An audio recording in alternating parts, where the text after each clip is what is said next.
7 macam perkara yang merusak akidah dan keimanan, merusak amal perbuatan yang sudah kita kerjakan, merusak sendi-sendi kehidupan sosial, pendek kata merusak segala hal di dalam kehidupan kita. Jauhilah olehmu 7 macam perkara yang merusak. Yang pertama, asyirku billah, menyekutukan Allah subhanahu wa ta'ala. Agama dimulai dari keyakinan, maka kehancuran agama selalu dimulai dari kehancuran keyakinan, iman atau akidah yang dimiliki oleh seseorang. Dan untuk menghancurkan nilai-nilai iman yang kita miliki ini, orang rasanya tidak akan menghantam kita dengan peluru kendali. Orang tidak akan mengirimkan nuklir ke sini. Orang tidak juga akan mengirimkan satuan militernya ke sini. Untuk menghancurkan nilai-nilai iman, dibanjiri kita dengan paham-paham yang merusak dan mendangkalkan akidah. Baik ia bernama materialisme, baik ia bernama sekularisme, baik ia bernama banjirnya maksiat dan munkarat, baik ia bernama banjirnya peradaban dan kebudayaan yang menghancurkan moral daripada anak-anak kita, sedikit demi sedikit melenturkan dan melunturkan nilai-nilai keimanan kita, untuk kemudian pada waktunya nilai iman itu akan bertukar dan berganti menjadi nilai syirik kepada Allah subhanahu wa ta'ala. Atau pada sisi lain, menjadikan yang selain Allah sebagai tujuan akhir daripada kehidupan kita. Sedangkan kita sama-sama maklum bahwa di dalam pandangan agama Islam, dosa yang tidak berampun, dosa yang terbesar, termasuk dalam kategori bapak moyangnya dosa, tidak lain adalah syirik, yakni menyekutukan Allah subhanahu wa ta'ala. Pola penghancuran iman ini memang berstrategi. Ditawarkan kita kepada paham materialisme, paham kebendaan, di mana otak menempati urutan sebagai ranking pertama, Tuhan jatuh pada urutan kedua. Lalu menyusul kepada paham sekularisme, Allah dipisahkan dari seluruh kegiatan hidup ini, untuk pada gilirannya menjadikan yang selain Allah sebagai tujuan akhir daripada seluruh kegiatan hidup kita. Oleh karenanya, kewajiban menjaga nilai-nilai iman ini merupakan kewajiban yang mulia tetapi berat, tidak hanya untuk kita, tetapi juga bagaimana mewariskannya kepada anak-anak kita, generasi yang akan datang. Orang-orang tua bijaksana yang diceritakan di dalam Al-Quran, kalau sudah berpikir tentang anak-anaknya, pertanyaan yang paling mereka risaukan ialah, ma ta'buduna min ba'di. Anakku, kalau pada satu saat aku, ayahmu sudah tidak ada lagi di dunia ini, meninggalkan kamu semua, ma ta'buduna min ba'di, apa yang akan kamu sembah nak? Jikalau sekarang ayahmu masih mau ke masjid, masih mau melakukan rukuk dan sujud, masih beribadah menyembah Allah subhanahu wa ta'ala, kalau orang tuamu sudah tidak ada, ma ta'buduna min ba'di, masihkah engkau mau datang ke masjid? Masihkah engkau mau rukuk dan sujud? Masihkah engkau mau menyembah Allah subhanahu wa ta'ala? Pertanyaan ini yang dipikirkan oleh Nabi Yakub kepada putra-putranya. Pertanyaan ini yang diteruskan oleh Nabi Ibrahim kepada anak-anaknya. Pertanyaan ini yang diwariskan oleh generasi ulama'us salafus saleh kepada para generasi berikutnya. Bagaimana kita generasi sekarang? Kita orang-orang tua sekarang bukan berfikir ma ta'buduna min ba'di, malah yang kita fikirkan ma ta'kuluna min ba'di. Kalau bapak tidak ada nanti kamu makan apa nak? Perkara kamu nyembah apa? Urusan nomor 18. Yang penting kamu nanti hidup bisa makan, nak. Maka kita sibuk mewariskan harta kepada anak-anak kita. Kita sibuk mewariskan kebun dan tanah kepada anak-anak kita. Kita sibuk mewariskan pabrik kepada anak-anak kita, sementara kita lupa mewariskan intan yang paling mahal, mewariskan mutiara yang paling berharga, yaitu nilai iman kepada Allah Subhanahu wa ta'ala. Alangkah baiknya apabila warisan harta, warisan tanah dan kebun, warisan rumah dan pabrik didasari lebih dahulu dengan mewariskan nilai iman kepada Allah Subhanahu wa ta'ala. Sebagai orang-orang tua, kita boleh bersedih kalau anak kita tidak mengerti komputer. Kita boleh bersedih kalau anak kita tidak mengerti matematika. Kita boleh bersedih kalau anak kita tidak mengerti bahasa Inggris. Tapi sewajarnya lebih bersedihlah kita orang tua jikalau mempunyai anak yang tidak kenal Allah sebagai Tuhannya, yang kemudian tidak mau rukuk dan sujud kepada Allah Tuhannya. Itulah kemalangan yang paling malang bila kita meninggalkan generasi yang tidak bertauhid kepada Allah Subhanahu wa ta'ala. Betapapun anak kita tidak ngerti komputer, saudara, paling-paling kerugiannya cuma kerugian dunia. Masuk dia ke alam barzakh, munkar nakir tidak akan sempat tanya kau belajar komputer apa tidak.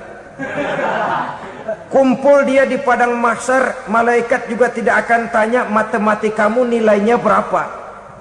Yang ditanya kau kenal Allah, kau rukuk dan sujud kepadanya, kau pernah datang ke masjid.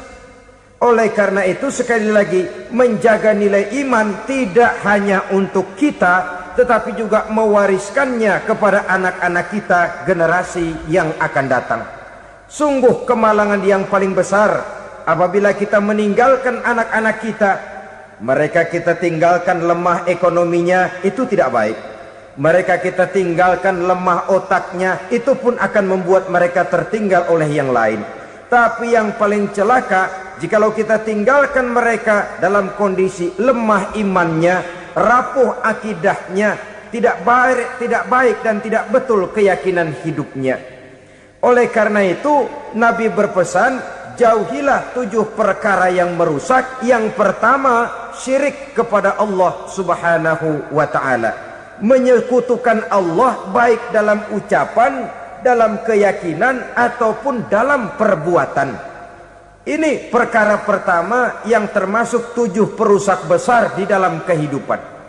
Kalau sudah jatuh kita ke lembah syirik, bagaimanapun banyak kebaikan yang kita kerjakan, berjiwa sosial, bertangan pemurah, gemar menolong orang lain, kalau memang dasarnya syirik, maka seluruh kebaikan kita akan hancur, tidak akan ada nilainya dalam pandangan Allah Subhanahu wa ta'ala. Dalam pandangan manusia, mungkin kita dicatat sebagai orang sosial, gemar menolong orang lain, tidak berpangku tangan melihat orang yang mendapat kesulitan, tapi oleh karena dasarnya syirik, dasarnya tidak mentauhidkan Allah, maka seluruh nilai kebaikan yang kita kerjakan tidak akan ada nilainya dalam pandangan Allah Subhanahu wa ta'ala. Maka jagalah iman kita jangan sampai dihinggapi penyakit syirik yang bagaimana kecilnya sekalipun. Sekali lagi, baik syirik dalam bentuk ucapan, syirik dalam bentuk keyakinan, sampai kepada syirik dalam bentuk perbuatan, kita berhindar kepada sifat-sifat yang sedemikian itu. Karena apa? Dalam satu ayat Quran Allah Subhanahu wa ta'ala menjelaskan, innallaha la yaghfiru ayyushraka bih wa yaghfiru ma duna dzalika liman yasha. Allah tidak akan memberi ampun kepada orang-orang yang menyekutukannya, tapi Allah masih mau memberikan ampun kepada dosa-dosa yang selain itu bagi orang-orang yang dikehendakinya. Dosa selain syirik, apabila kita bertaubat, Allah masih mau mengampuni. Tapi kalau sudah jatuh ke tempat syirik, itu sudah dosa yang tidak berampun. Taubatnya tidak lain melepas syirik, kembali kepada tauhid, berkeyakinan bahwa hanya ada Allah Subhanahu wa ta'ala, Tuhan satu-satunya, yang lam yalid walam yulad walam yakul lahu kufuwan ahad. tidak beranak, tidak pula diperanakkan, dan tidak satupun yang dapat menyerupai Tuhan Allah Subhanahu wa ta'ala. Saudara-saudara kaum muslimin rahimakumullah, bahwa kita di zaman sekarang memang tidak menyembah berhala, ya. Bahwa kita tidak berterang-terangan mengatakan Tuhan lebih dari satu, memang. Bahwa kita tidak berkeyakinan Tuhan itu punya anak atau diperanakkan, tentu. Tapi dalam perbuatan dan i'tiqad kita kadang-kadang jatuh tanpa kita sadari ke tempat yang bernama syirik ini. Oleh karenanya, di zaman di mana teknologi makin canggih, di mana kemajuan pembangunan makin menjangkau berbagai aspek kehidupan, diperlukan keseimbangan antara kemajuan fisik material dengan kemajuan mental spiritual. Apabila tidak ada keseimbangan, yang terwujud tentulah kepincangan, yang diawali dengan pincangnya cara kita berpikir, sehingga pada akhirnya akan mengarah kepada pincangnya cara kita berbuat dan bertindak di dalam kehidupan kita. Oleh karena itu Nabi berpesan, jauhilah sifat syirik, karena syirik merupakan dosa yang teramat besar. Ini sifat merusak yang pertama. Yang kedua kata Nabi, wasihra, jauhilah sihir. Sihir ini juga termasuk perkara yang merusak kehidupan. Kita semua sama-sama maklum bahwa sihir sebenarnya bukan persoalan baru. Sejak sebelum datang Islam, sihir itu sudah ada. Di zaman Yunani kuno, sihir ada. Di zaman Mesir kuno, di zaman Cina kuno, dan yang lain-lain yang serba kuno, sihir itu sudah ada. Bahkan para nabi pun, para rasul yang diutus oleh Allah Subhanahu wa ta'ala, senantiasa berhadapan dengan ahli-ahli sihir untuk menguji kebenaran dari misi yang mereka bawa. Sihir adalah perbuatan di luar kebiasaan yang bisa dikerjakan oleh ahlinya dengan bantuan jin atau setan. Hukum mempelajari sihir adalah haram, mengamalkannya lebih haram lagi. Sebab itu saudara-saudara, sihir merupakan perbuatan merusak yang harus kita jauhi. Ciri-ciri daripada perbuatan sihir, pertama, ia mengandung tipuan, bayangan khayal. Di zaman Nabi Musa misalnya, orang melihat tambang-tambang itu seperti ular. Nabi Musa melayangkan tongkatnya menjadi ular-ular besar yang memakan ular-ular kecil ciptaan tukang-tukang sihir Fir'aun tadi. Lalu sihir bisa terjadi dengan bantuan jin kafir atau setan.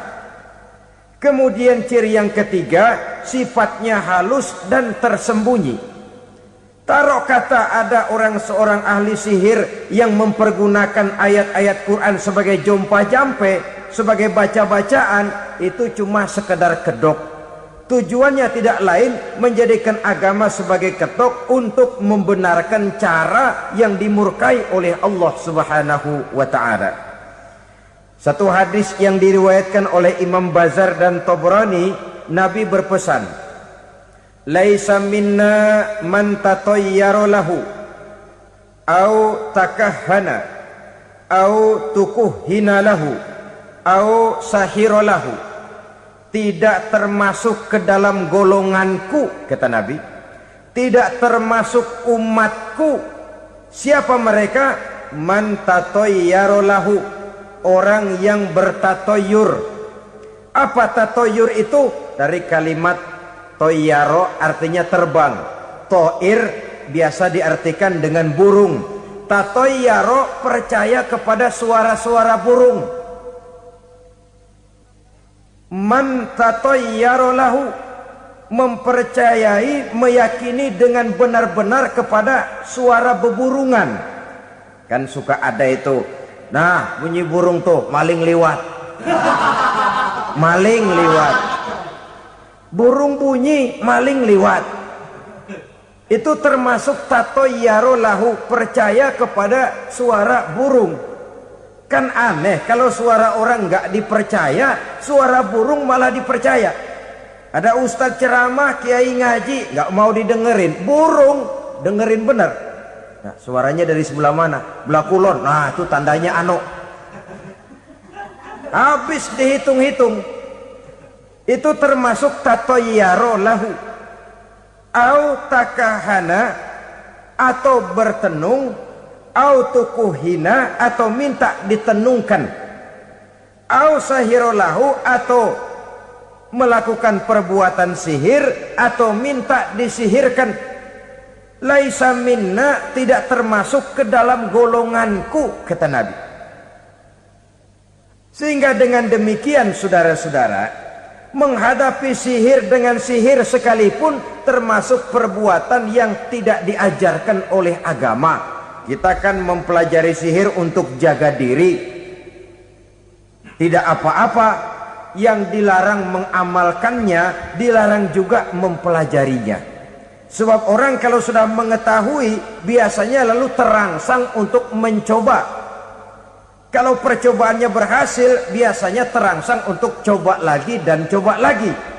Pada akhirnya ketagihan, lalu beralih menjadi profesi, apalagi itu nanti bisa mendatangkan hasil uang. Saudara-saudara kaum muslimin rahimakumullah, kita manusia makhluk nyata.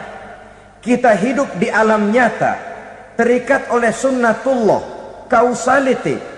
Oleh karenanya, bagi kita keyakinan yang penuh, keikhlasan di dalam bertuhankan Allah, penyerahan diri sepenuhnya hanya kepadanya, itu sudah merupakan obat penangkal yang sangat ampuh agar kita tidak terkena penyakit-penyakit yang dibuat oleh setan dan para pembantunya.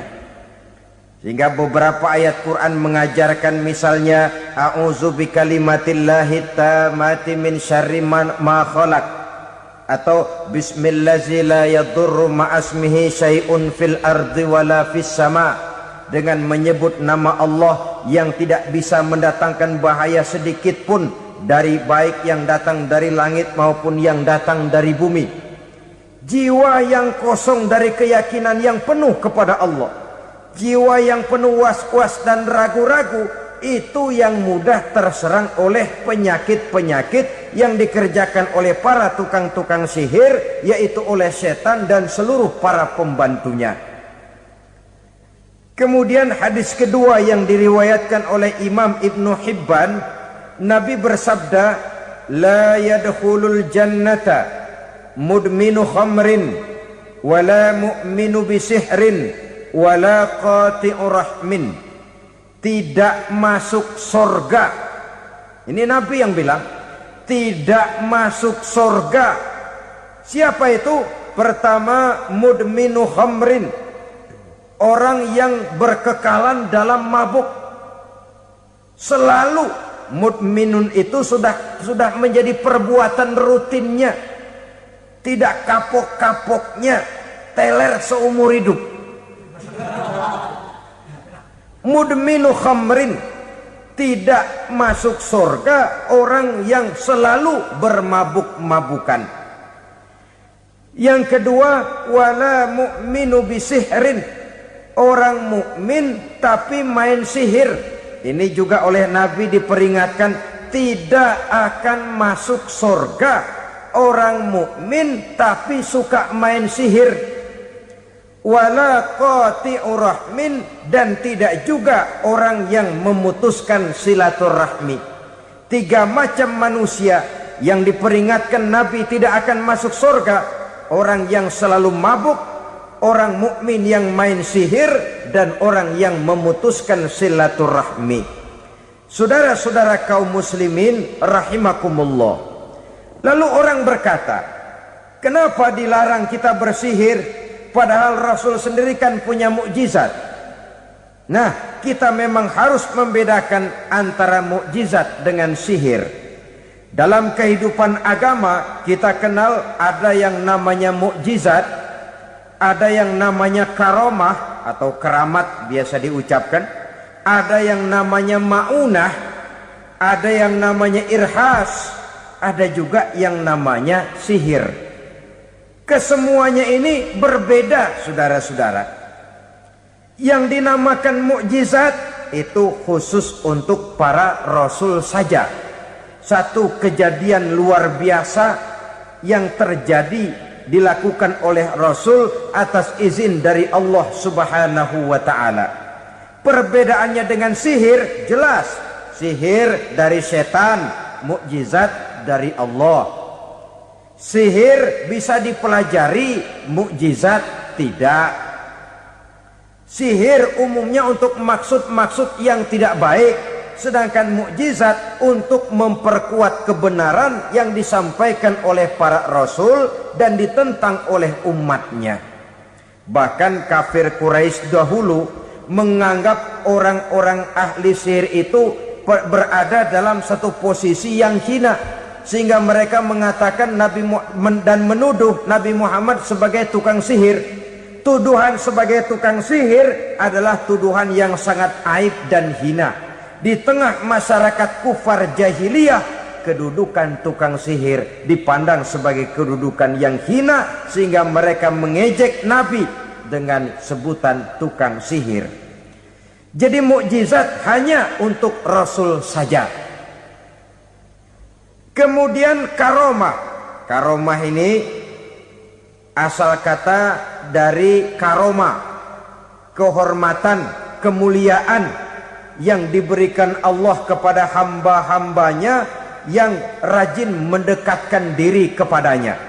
Oleh karena ketekunannya melaksanakan ibadah, Allah memberikan keistimewaan kepada orang itu, yang dengan keistimewaannya dia bisa mengerjakan yang tidak bisa dikerjakan oleh orang lain. Karomah hanya bisa dicapai dengan prestasi ibadah. Kalau sihir, mau ibadah apa enggak, asal dia belajar, bersatu dan berteman dengan setan, memenuhi persyaratan-persyaratan setan, biasanya lalu bisa. Sedangkan karomah tidak mungkin terwujud tanpa orang mendekatkan diri sedekat-dekatnya kepada Allah Subhanahu wa ta'ala.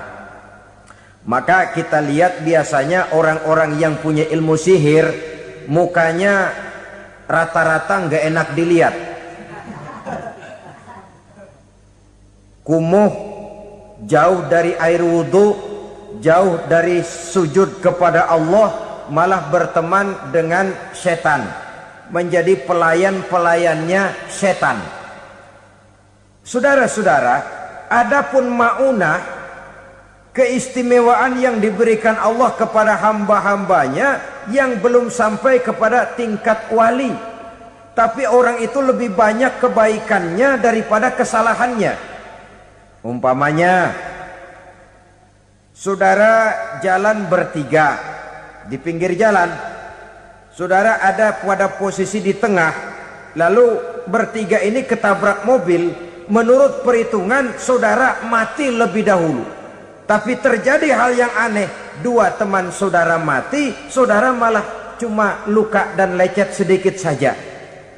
Apa itu? Kalau kita lebih banyak kebaikannya daripada kesalahannya, itu yang dinamakan maunah, pertolongan yang diberikan Allah kepada hamba-hambanya yang lebih banyak kebaikannya daripada kesalahannya. Sedangkan yang dinamakan irhas, kejadian luar biasa pada diri seseorang pada waktu dia masih kecil, yang menunjukkan tanda-tanda keistimewaannya. Itu umumnya pada para nabi pada usia kecilnya sudah ada irhas, tanda-tanda istimewa. Jelas baik mukjizat, karomah, maunah maupun irhas berbeda dengan sihir. Sihir ini jelas saja merupakan bantuan dan persekutuan antara manusia dengan setan. Padahal setan, kata Allah dalam Al-Quran, innahu lakum aduwwum mubin, sesungguhnya setan bagi kamu adalah musuh yang sangat jelas. Saudara-saudara kaum muslimin rahimakumullah, di zaman sekarang dalam menghadapi beban kehidupan yang makin pelik, menghadapi stres yang tidak kunjung selesai, menghadapi persoalan-persoalan yang teramat berat, orang sering mencari jalan keluar kepada hal-hal yang menurut pendapatnya bisa meringankan beban moralnya itu. Pergilah dia mencari sesuatu yang dapat meringankan bebannya. Dan tidak jarang yang jatuh ke pangkuan tukang-tukang tenung, ke pangkuan tukang-tukang sihir, yang mereka itu oleh Quran dijelaskan kadzabal munajjimun walau sodaku. Tukang-tukang tenung, tukang-tukang sihir, mereka itu bohong walaupun benar. Maksudnya bohong walaupun benar artinya kalau yang mereka kerjakan benar, itu sih kebenaran. Benar dengan kebenaran itu lain. Kebenaran, kebetulan bisa, tapi tidak untuk selalu. Apalagi kalau itu sudah membahayakan kehidupan orang lain. Jadi oleh karena itu Nabi berpesan, jauhilah daripada sihir. Kalau sudah jauhilah dari sihir artinya ya jauhilah daripada mempelajarinya, jauhilah daripada bergaul dengan orang-orang yang ahli di bidang itu, karena dari pergaulan segalanya bisa menular. Baiklah saudara, ini yang kedua. Yang ketiga pesan Nabi, wa qatlan nafsil lati harramallahu illa bil haq. Membunuh orang lain dengan cara yang tidak benar.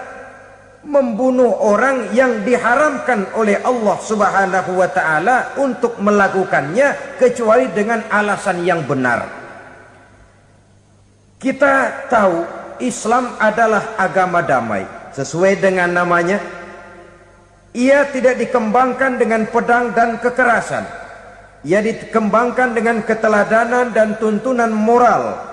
Oleh karena Islam bukan agama kekerasan, Islam pun tidak mementingkan dan mengajarkan kekerasan kecuali dengan alasan yang benar dan bisa dipertanggungjawabkan. Membunuh dengan sengaja, menghilangkan nyawa orang lain tanpa alasan yang bisa dibenarkan adalah merupakan dosa besar dan satu di antara 7 perkara yang bisa mendatangkan kerusakan dalam kehidupan dan yang hendaknya harus kita jauhi. Saudara-saudara kaum muslimin rahimakumullah, beberapa waktu yang lalu di sebuah kota kecil yang indah bernama New Auckland.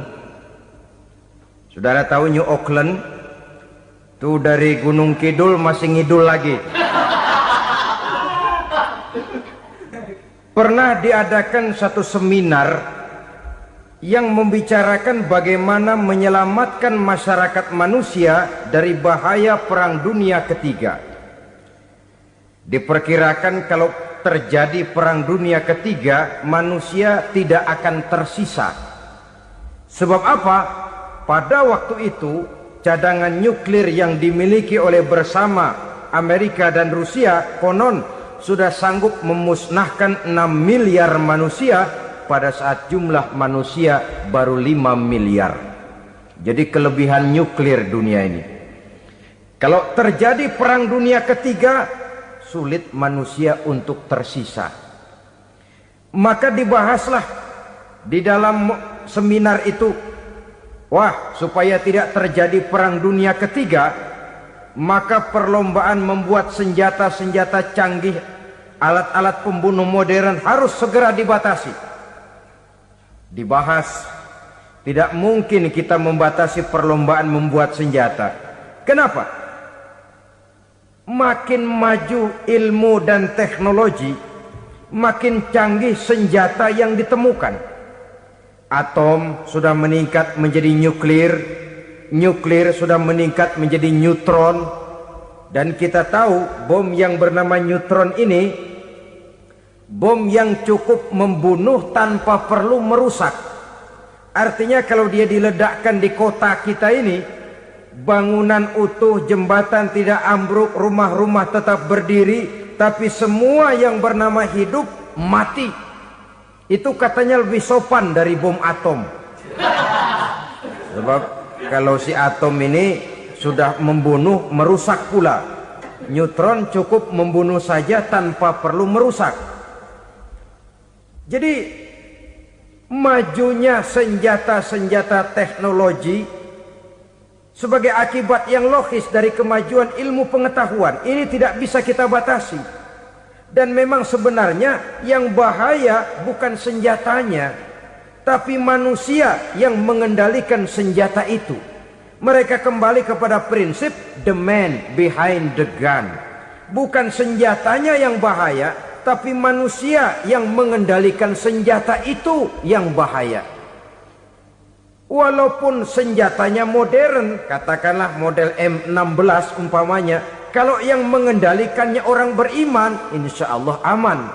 Tapi biar megang cuma senapan angin, kalau yang megang orang brutal, ngeri kita deket-deket.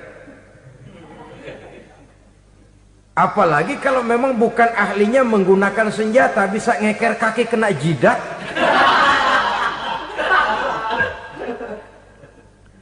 Mereka kembali kepada prinsip lama yang tetap baru. Bukan senjatanya yang harus dibatasi, manusia yang mengendalikan senjata itu yang perlu dibicarakan. Nah, kalau begitu, agar manusia tidak mempergunakan senjata sewenang-wenang, apa yang harus kita lakukan? Ya, manusianya harus bermoral. Ya, tapi moral yang mana? Di dunia ini banyak ajaran tentang moral. Itu pun mudah saja. Di sini kan kita undang saja ahli dari berbagai agama untuk membicarakan konsep perdamaian menurut agamanya masing-masing. Baik, setuju itu? Setuju. Maka tampillah para ahli agama, mereka kembali kepada prinsip moral daripada konsep yang terkandung di dalam ajaran agama untuk menegakkan perdamaian. Mula-mula naiklah ahli dari agama Hindu, dibacakan konsep perdamaian menurut ajaran agama Hindu, bahwa untuk damai manusia harus meninggalkan nafsu keduniaannya, menempuh samsara dan sebagainya untuk mencapai nirwana, menjauhi kemegahan dan kemewahan dunia. Ini lalu dibahas, rasanya juga tidak mungkin ini.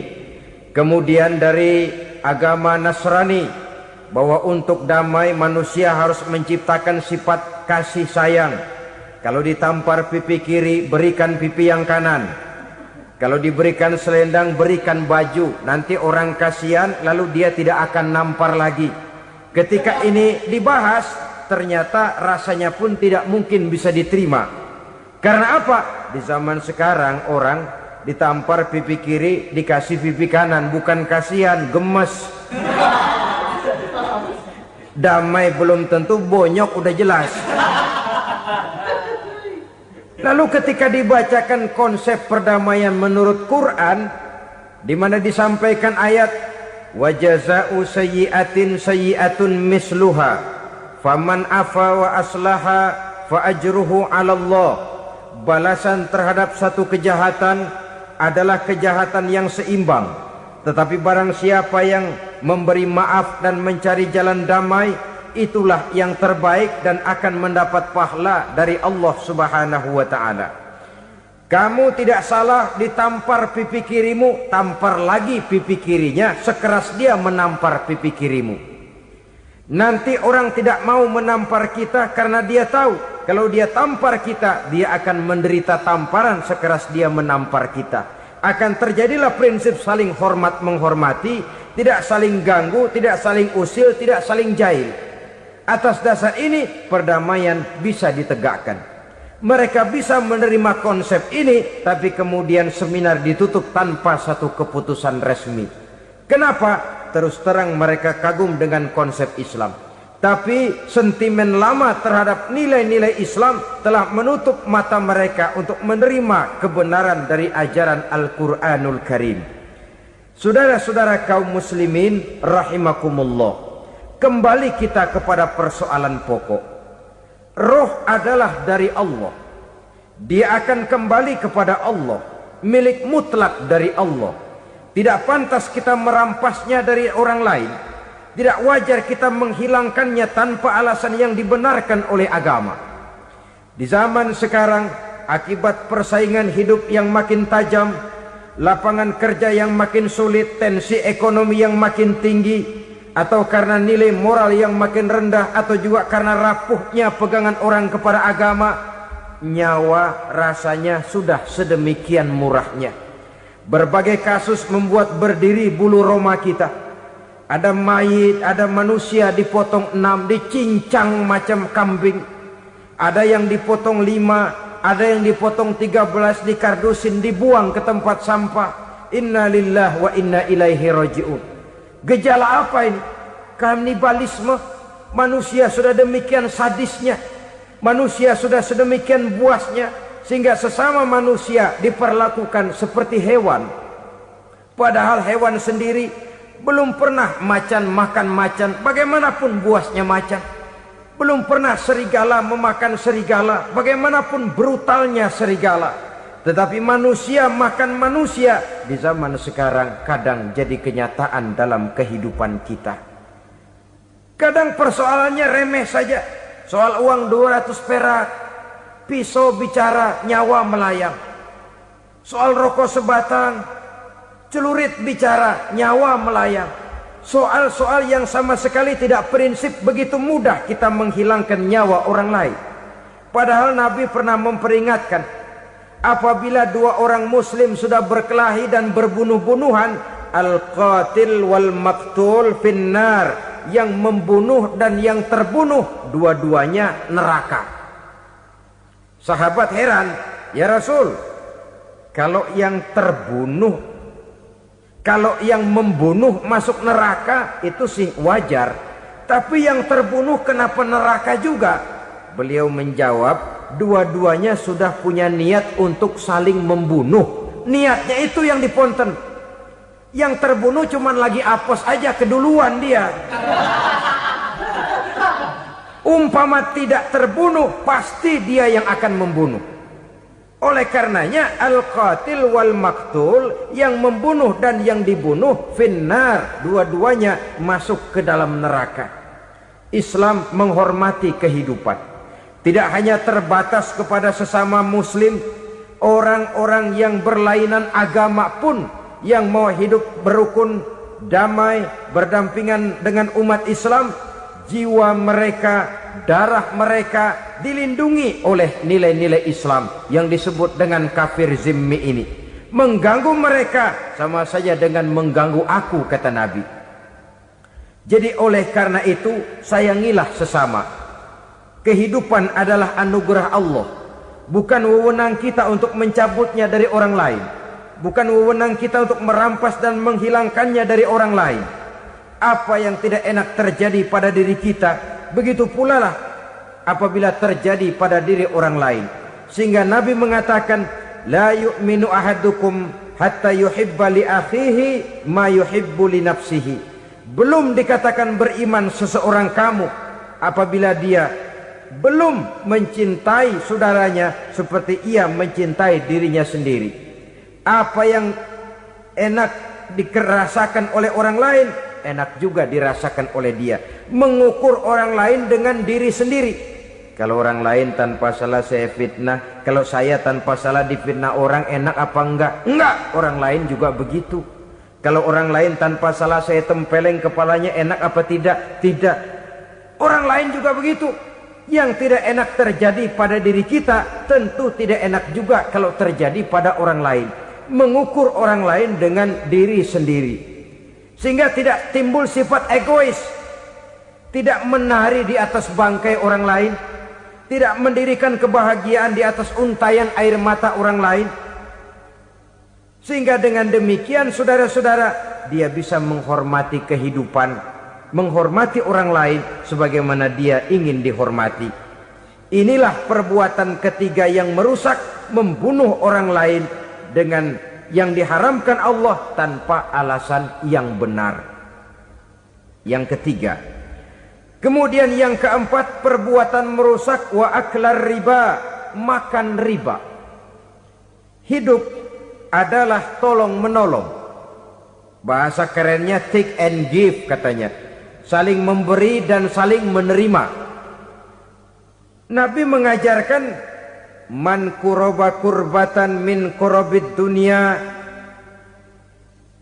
karaballahu lahu kurbatan min kurabi yaumal qiyamah.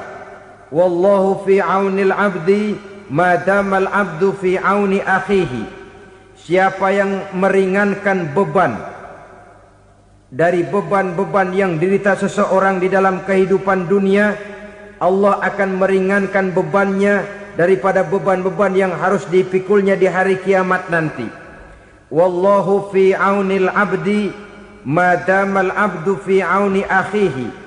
Allah senantiasa akan menolong seorang hamba selama hamba itu masih mau menolong saudaranya. Allah selalu akan menolong seorang hamba selama hamba itu masih mau menolong saudaranya. Apabila kita sudah berpangku tangan terhadap kesulitan orang lain, biasanya pun pada saat kita mendapat kesulitan, kita akan sulit juga memperoleh pertolongan. Nah, riba alias renten, kedoknya adalah menolong orang, tapi sama juga bulu buntutnya dilepas, palanya dicekek. Menolong orang pada akhirnya menjadi beban bagi seseorang, dan memang mencari orang-orang yang berada dalam posisi kesulitan, biasanya di daerah-daerah di mana musim paceklik, jadi lapangan kerja sulit, sedangkan urusan perut tidak bisa ditunda. Akhirnya orang terjebak ke dalam rentenir, ke dalam riba, ke dalam renten. Bunga berbunga, sehingga satu saat jumlah bunganya bisa lebih besar dari jumlah pinjaman pokoknya. Kemudian kalau juga ternyata tidak bisa dibayar, rumah jadi taruhan. Memang rumah satu-satunya, begitu rumah ditarik mulain camping. Bukankah pada akhirnya akan mewariskan kesengsaraan? Oleh karena itu, kepada kita berusahalah jangan berhubungan dengan rentenir, jangan makan renten dan riba. Kepada mereka yang melaksanakan riba, walaupun mendatangkan keuntungan materi, tapi percayalah, harta yang didapat dengan jalan riba tidak akan membawa keberkahan. Manakala tidak membawa keberkahan, dia tidak akan mendatangkan ketenangan di dalam kehidupan kita. Oleh karenanya, memakan harta riba termasuk perbuatan yang merusak sendi-sendi kehidupan sosial, merusak kehidupan orang lain, merusak kehidupan masyarakat, tetangga, pergaulan, dan sebagainya. Yang kelima, wa akla malil yatim, memakan harta anak yatim dengan cara yang zalim. Nih, memang lezat. Anak yatim itu nggak tahu urusan apa-apa. Kita diamanahkan untuk mengurusinya. Kadang-kadang dibentuklah panitia penyantunan yatim piatu. Yatimnya mah tetap kelaparan, panitianya yang pada gendut.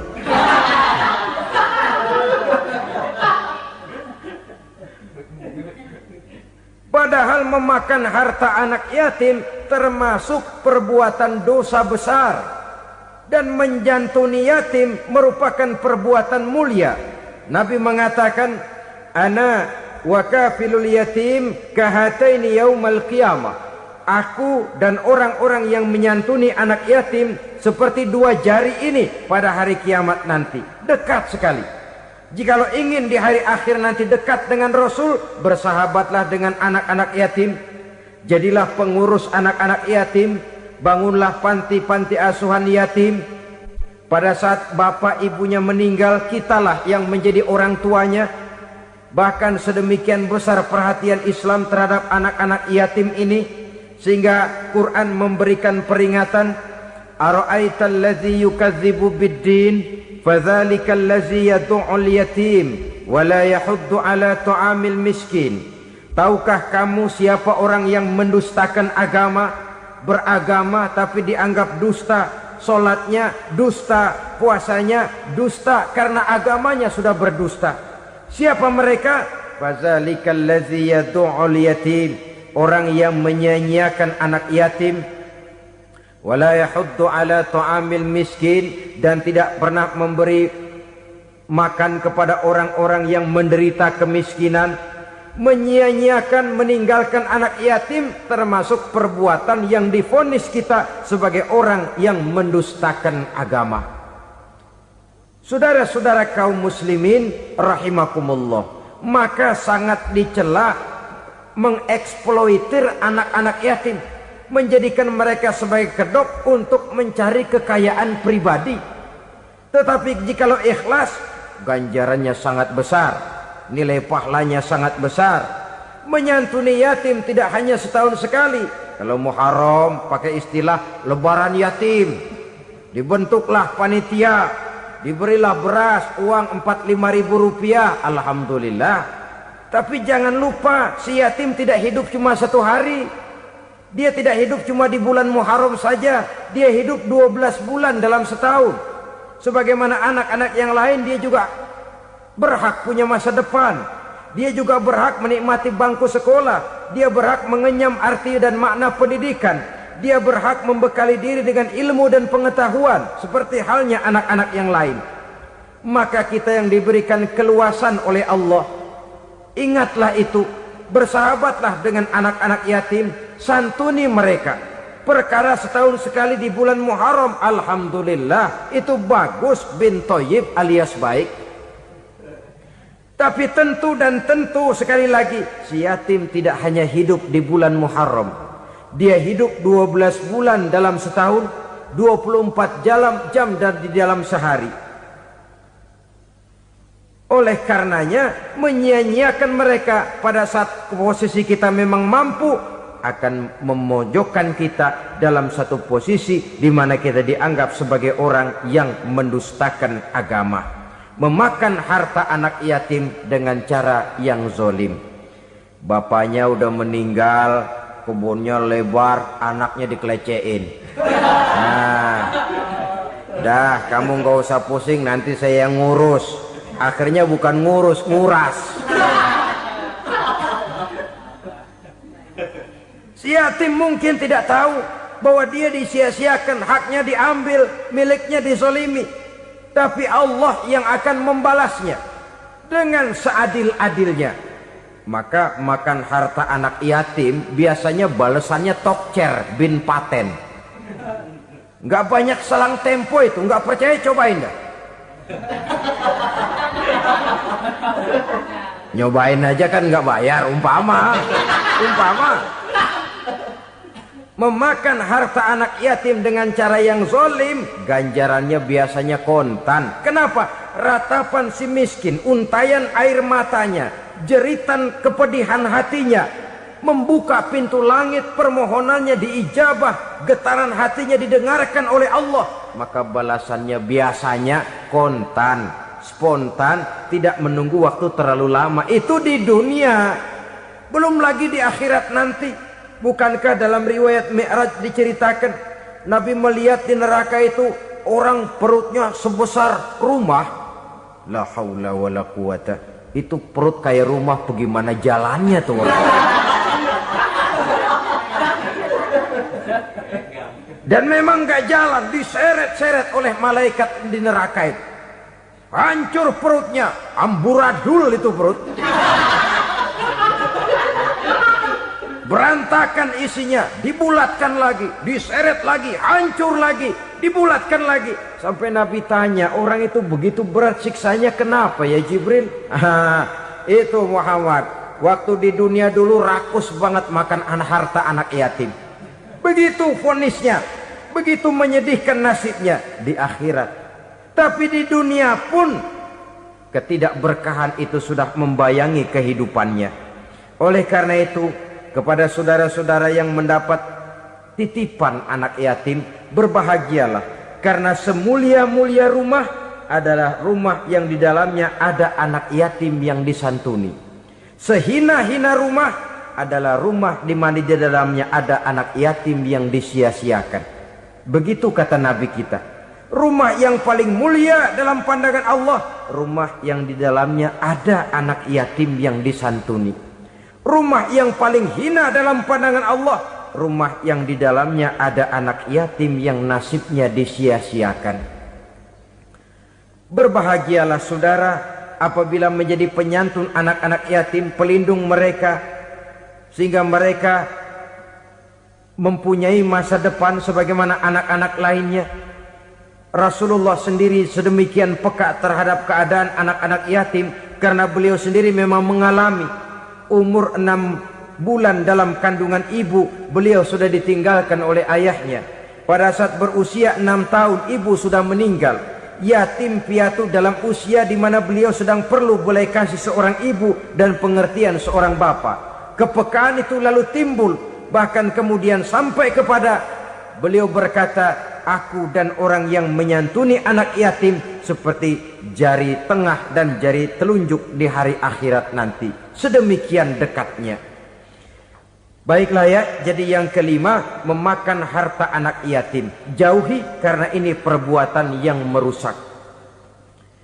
Yang keenam, watawalli yaumaz zahfi, melarikan diri pada hari pertempuran. Apa ini? Khianat. Tidak konsekuen dengan konsep perjuangan. Pada mulanya keras benar teriak, berantas korupsi, ganyang korupsi. Cuma karena belum dapat giliran.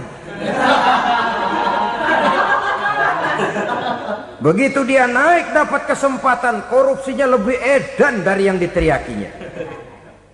Ini termasuk tawalli yaumaz zahfi, berpaling pada hari peperangan. Di saat menghadapi musuh, kalau belum kelihatan musuh, teriaknya nyaring bener. Jangan takut demi kebenaran sampai titik darah yang paling penghabisan. Musuh belum kelihatan. Begitu musuh sudah kelihatan, paling dulu lari ke belakang. Kalau diajak berjuang ada saja alasannya. Sehingga Quran memberikan peringatan kepada kita semua. Mengapa kamu ini berat? Kalau sudah diajak berjuang di jalan Allah, kakimu seperti terhunjam berakar di perut bumi. Berat untuk melangkah berjuang. Lari dari pertempuran tidak konsekuen dengan konsepsi perjuangan. Mau enaknya saja. Dalam kondisi yang sulit lalu berpangku tangan.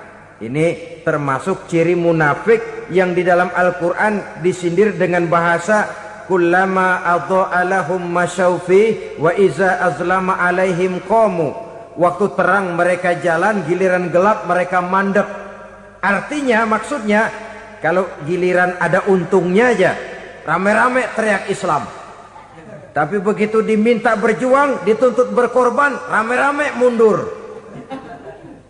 Waktu dilihat di Islam ada untungnya, rame-rame teriak Islam. Pak, saya Islam banget, Pak. KTP saya Islam, Pak.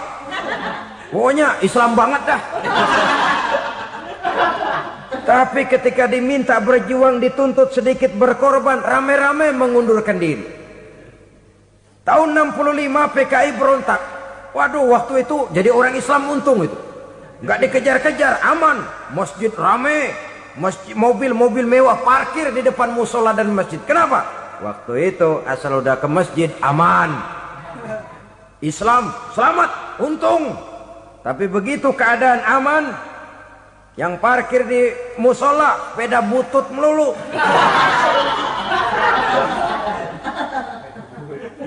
Waktu terang mereka jalan, waktu gelap mereka berhenti. Dikala di Islam ada untungnya, baru wah Islam bagus, Islam hebat. Tapi waktu dilihat ada kerugian, jangan bawa-bawa Islam dah. Jangan bicara soal Islam, ini kan bukan soal agama. Bukan soal agama. La haula wa la quwata illa billah. Beragama kita ambil talfik fid din, mengambil yang enteng-enteng saja dalam urusan beragama ini. Tidak konsekuen kita dengan Islam kita. Seolah kita mau memilih mana yang terasa cocok sama selera kita, kita teriak Islam. Beratan aja dikit, rame-rame berpaling. Itu termasuk tawalli yaumaz zahfi. Para pengkhianat, mental-mental hipokrit. yang tidak mau konsekuen menghadapi segala bahaya, itu termasuk perbuatan yang merusak. Kenapa? Kalau cuma dia saja yang lari, mungkin tidak jadi soal. Tapi larinya ini akan mempengaruhi orang lain. Nah, pengaruhnya itu yang dicegah. Sebab kalau satu sudah mulai lari, yang lain mulai ngelirik. Ketika yang dilirik kemudian tidak ada reaksi, dia akan ikut lari. Artinya apa? Seorang muslim harus konsekuen dengan konsep perjuangannya, dengan keyakinan keagamaannya, dan tidak memilih yang enak-enak saja di dalam kehidupan beragama. Lari dari pertempuran, bermental khianat, mengkhianati agama, merupakan satu di antara sifat yang merusak. Terakhir saudara, wa qazfal muhsanatil ghafilatil mu'minat, menuduh perempuan baik-baik yang tidak tahu menahu tentang tuduhan yang dituduhkan kepadanya, menuduh perempuan mukmin yang baik-baik yang tidak tahu menahu tentang tuduhan yang dilakukan kepadanya. Fitnah lebih bahaya daripada pembunuhan. Orang yang tidak salah bisa hancur namanya, orang yang berniat baik bisa ambruk perjuangannya oleh karena fitnah. Sehingga dikatakan al-fitnatu asyaddu minal qatli. Fitnah lebih bahaya daripada pembunuhan. Maka memfitnah ini termasuk satu dosa di antara 7 hal merusak yang harus kita jauhi semampu kita, semampu-mampunya. Mengupayakan sebisa-bisanya jangan sampai terjebak ke dalam hal yang demikian. Nah, saudara-saudara, inilah saja pertemuan kali ini. Mudah-mudahan ada manfaatnya. Semoga Allah memberikan kekuatan zahir dan batin kepada kita untuk bisa menjauhi 7 perkara yang merusak ini. Selalu berusaha menyimpan sesuatu yang bisa membawa manfaat, baik untuk dirinya, untuk anak cucunya, maupun untuk keluarganya, untuk masa kini dan masa depannya. Kadang simpanan itu berbentuk uang, kadang berupa tanah, lain saat berbentuk pabrik, dan lain sebagainya. Sementara masa depan yang paling pasti adalah akhirat. Jika untuk masa depan dunia kita rela memeras keringat, membanting tulang, pergi pagi dan pulang petang, menyimpan uang, menyimpan tanah, menyimpan pabrik, pernahkah kita merenung jika satu saat kiamat datang, kita dibangkitkan dari kubur masing-masing, berdiri di padang mahsyar untuk mempertanggungjawabkan seluruh kegiatan hidup kita di dunia ini, lalu kita akan menuju ke alam akhirat. Sudahkah kita mempunyai simpanan untuk akhirat kita? Pada pertemuan kali ini saya ingin menyampaikan sebuah hadis di mana Rasulullah sallallahu alaihi wasallam bersabda, arba'un min kanzil jannah. Simpanan sorga ada 4 macam. Yang pertama, ikhfa'us sadaqah, menyembunyikan sedekah. Saudara-saudara kaum muslimin, sebagaimana yang kita maklum bahwa Allah Subhanahu wa taala melebihkan sebagian rezeki dari kita terhadap yang lain. Ada yang kaya, ada yang setengah kaya, ada yang miskin, ada yang setengah miskin, dan selanjutnya. Ada yang gajinya kecil tapi penghasilannya gede. Ada yang penghasilannya gede tapi nggak punya gaji. Ada juga yang memang gajinya gede dan penghasilannya gede. Kelebihan rezeki merupakan sunnatullah dan tidak harus membuat kita merasa lebih dari yang lain. Bahkan sebaliknya, kelebihan itu harus membuat kita ringan tangan untuk menolong mereka yang memang memerlukan pertolongan. Kalau saudara diberikan ilmu, maka pertanyaan akhirat cuma satu: ilmumu kau amalkan untuk apa? Kalau saudara diberikan umur yang panjang, pengadilan akhirat juga bertanya satu: umurmu kau habiskan di mana? Tapi kalau saudara diberikan harta, pengadilan akhirat akan bertanya dua. Hartamu kau dapat dari mana? Kau belanjakan kemana? Dari mananya ditanya, dan kemananya juga ditanya. Oleh karena kita akan dimintakan pertanggungan jawab, maka amanah yang bernama harta ini harus kita gunakan dengan sebaik-baiknya. Ada penggunaan yang merupakan kewajiban, itu zakat namanya. Ada penggunaan yang sewaktu-waktu, itu infak namanya. Ada yang lebih sewaktu-waktu lagi, dan itu sedekah namanya. Zakat dia terikat oleh haul dan nisab, oleh putaran batas waktu dan ukuran dari harta itu sendiri. Sedangkan infak terikat oleh situasi dan kondisi perekonomian seseorang. Sedangkan sedekah tidak terikat dengan apapun. Dalam kondisi seperti apapun kita bisa melakukan sedekah dengan yang terkecil sekalipun. Sampai-sampai Rasulullah SAW mengajarkan, la tahkiranna minal ma'rufi syai'an walau an talqa akhaka biwajhin talik. Atau ada hadis, tabassumuka fi wajhi akhika laka sedekah. Senyumanmu kepada temanmu adalah sedekah. Jadi untuk melakukan sedekah tidak harus dalam berbentuk uang. Dengan ilmu kita bisa sedekah, dengan tenaga kita bisa bersedekah, dengan pikiran kita bisa bersedekah, bahkan senyum kepada teman itu pun sedekah.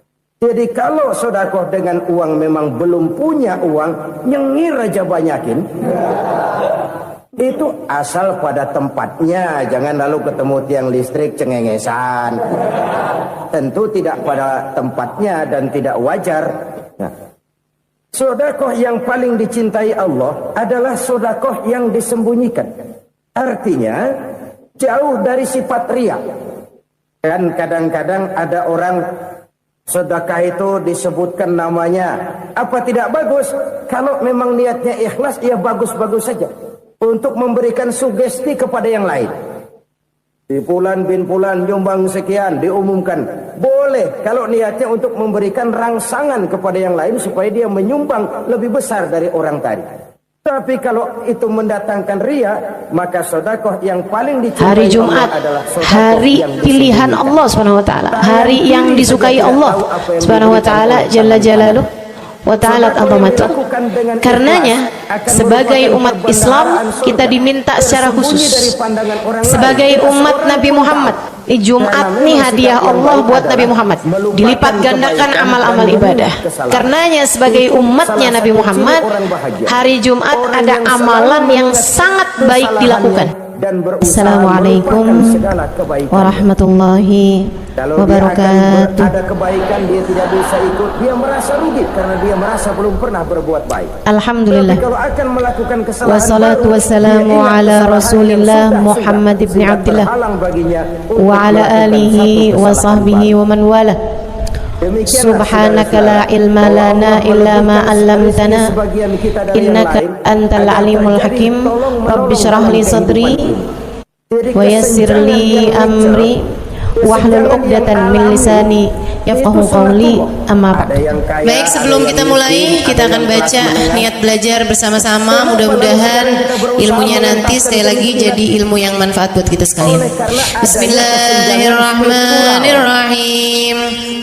Kalau yang kaya bisa semakin kaya, nawaitu ta'allum wa ta'lim wan naf'a wal intifa' wal mudzakarah wat tadhkir wal ifadah wal istifadah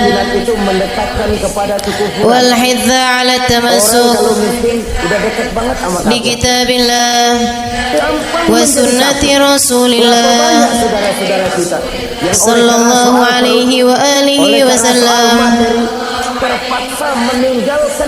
wa du'a ilal huda wa dilalata 'alal khair ibtigha'a mardatih wa qurbih wa thawabih wa husnil khatimah ma'al lutfi wal afiyah wa salahil aqibah birahmatika ya arhamar rahimin. La hadratin Nabi Muhammad sallallahu alaihi wasallam wa alihi washabihi wa dhurriyyati wa ahli baiti muslimin jamil anbiya wal mursalin wal kulli ajma'in. Anna Allah yaghfiruhum wa yarhamuhum wa ya'li darajatihim bil jannah wa yanfa'una barakatihim wa asrarihim wa anwarihim wa ulumihim wa nafaatihim fid din wa dunya wal akhirah. Al-Fatihah, baca bersama-sama. A'udzu billahi minasyaitonir rajim. Bismillahirrahmanirrahim. Alhamdulillahi rabbil alamin. Arrahmanir rahim. Maliki yaumiddin. Iyyaka na'budu wa iyyaka nasta'in. Ihdinas siratal mustaqim. Siratal ladzina an'amta 'alaihim ghairil maghdubi 'alaihim waladdallin. Amin.